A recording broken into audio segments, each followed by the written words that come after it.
eu construí em cima da casa da minha avó por insistência dos meus tios, mas se arrependimento matasse, eu caía durinha no chão aqui agora. Eu e meu marido, a gente pagava aluguel e a minha avó estava morando sozinha.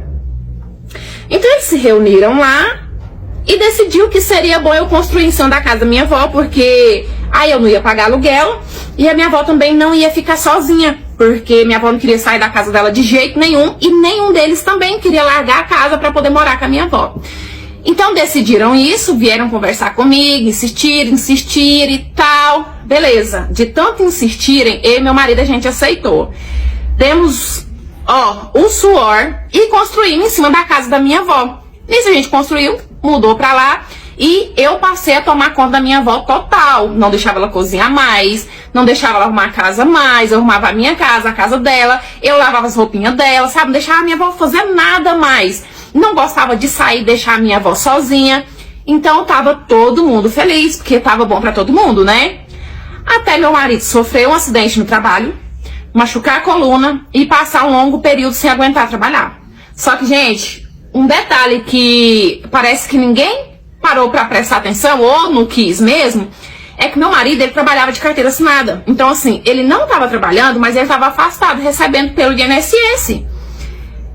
Mas aí, depois dele não trabalhar, né, demorar a voltar a trabalhar, um tio meu saiu falando assim que foi só a gente mudar pra casa da minha avó pro meu marido parar de trabalhar, que provavelmente a gente estaria extorquindo da minha avó, né, que a minha avó estaria ali bancando nós dois. Aquilo foi um tapa na minha cara. Fui tirar satisfação com o meu tio, porque assim, na hora de vir me suplicar pra eu poder morar lá, porque ele não queria sair do conforto da casa dele, pra ele foi bom, né? Aí depois, na hora de sair inventando conversa com o meu nome, ele não vem falar comigo, não. E aí, descobri que quem tava falando isso era a mulher dele, nora da minha avó, e não o filho dela. Só que esse disse-me disse foi passando um pro outro e todo mundo foi falando isso, meus tios falando, primo falando. Às vezes chegava um tio na casa da minha avó, a gente tava lá perguntando se a minha avó já tinha recebido, o que a minha avó tinha feito, e meu marido já tava ficando tão constrangido, sabe? Uma situação que tava assim, insuportável. Mas o pior de tudo foi ver a minha avó, ver todo mundo fazendo isso com a gente e não falar um A pra defender a gente. Sendo que ninguém nunca cuidou da minha avó da forma que eu cuidei. Então foi aí que a gente decidiu pegar as nossas coisinhas e do jeito que a gente mudou pra lá, a gente saiu também. Só que como a gente gastou muito, o que a gente tinha, o que a gente não tinha, a gente fez até empréstimo pra poder construir ali, o que eu falei pro meu marido? Falei assim, a gente aluga uma casa, sai daqui e a gente aluga aqui. Porque assim, vender não ia ter como, né? Porque como é que eu vou vender só a parte de cima, sendo que a minha avó mora embaixo? Então eu falei pra ele, falei, não, a gente aluga porque o valor que é do aluguel aqui dá quase pra inteirar o nosso outro aluguel. Mas quem diz que os meus tios deixou eu fazer isso? Falou assim que eu não ia pôr ninguém lá não, porque seria muito perigoso, que a minha avó morando lá embaixo, eu colocar uma pessoa estranha lá em cima. Meu marido falou assim, quer saber? Deixa isso quieto, vamos trancar lá, vamos deixar quieto, vamos evitar confusão. Então eu tranquei, deixei a casinha quietinha lá.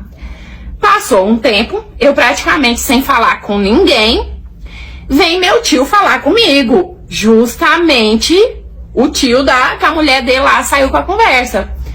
Chegou em mim e falou assim, Rafaela, eu tava pensando, a Mili vai casar, Mili filha dele, e sua casa tá fechada mesmo, você podia deixar ela morar lá, que aí ela cuidava de sua avó, ficava bom pra todo mundo. Eu ri na cara dele. Falei, tio, mas você é muito cara de pau mesmo, né? O senhor só pode me achar com cara de trouxa. O senhor fez o que fez pra me sair de lá e só achar que vai enfiar a Mili lá dentro a minhas custas, mas não vai de jeito nenhum. Não aceitei. Gente, tá trancado lá, tá quietinho lá, mas não aceito ninguém usufruir porque custou o meu suor. E ainda tem mais, porque assim, depois que eu falei não, eu virei a bruxa da família, né? Que eu sou egoísta, que a casa tá fechada e a Mili foi pagar aluguel, sendo que eu também tô pagando aluguel. Mas eu já deixei bem claro que ainda tem mais. O dia que Deus o livre, a minha avó vir a faltar, eu quero a minha parte. Além da que eu já tenho direito por causa da minha mãe, porque a minha mãe é falecida, eu ainda quero cada centavo que eu gastei ali. Quero nem saber, doa quem doer.